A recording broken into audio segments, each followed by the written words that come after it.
I've put together 5 exercise examples for going to momentary muscular failure when using resistance bands, as I've got a couple questions on what this looks like, and I want to make sure you're doing it right if you decide to do additional reps to really get enough tension on the muscle to tell it to grow when you are resting. But please know, you don't have to do these partial reps. It's something I just personally do because I found that when I put this in, that I really feel like I work the muscle to completion, where before I might have been able to do another rep or two, but these partial reps really allow me to know I could not have done another rep if I tried. So the first exercise example I have for this is the front squat using the bar and single looping the band underneath the standing platform. So for this one, you want to make sure that you're keeping a nice straight back and flexing at the knee in order to try and stand up and then go back into that squat position for that entire range of motion.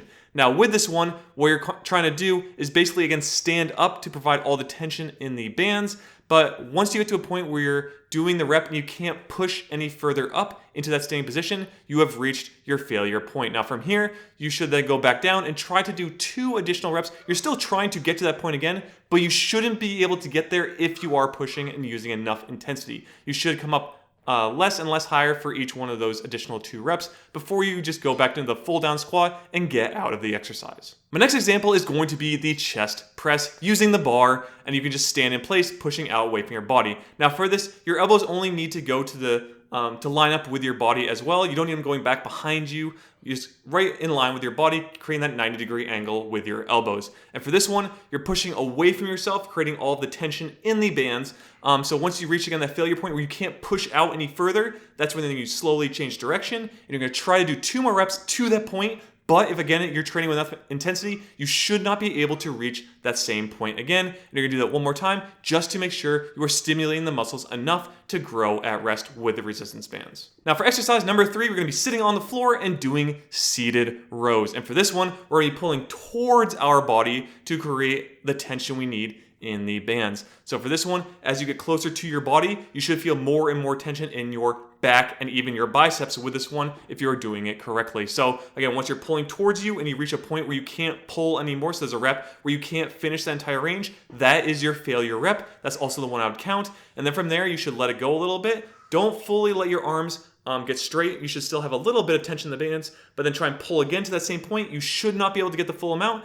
And then go as far as you can, let it go a little bit, and then do one more partial rep to see how far you can get before ending out that set. So now let's look at an isolation-based exercise with the medial delts. So I'm going to be doing lateral raises for this one using the J-hook handles instead. So for this one, we are going to be doing lateral raises, so your hands should be going out away from your body, creating tension in the band as well. You may need a light band for this in order to do it properly. But again, once you reach that point, that failure point, your arm should not be able to make it all the way to straight in like a T pose. You should eventually get to a point where you can't lift it that high any longer. That is your failure point. Lower it down, but don't let your arms go parallel with your body or with your palms straight towards the floor. You should always keep a slight angle in your arms to keep tension on the band. So from there, slowly change direction, try to get as high as you can again, and then do again one more partial rep to make sure you stimulate the muscles enough to grow.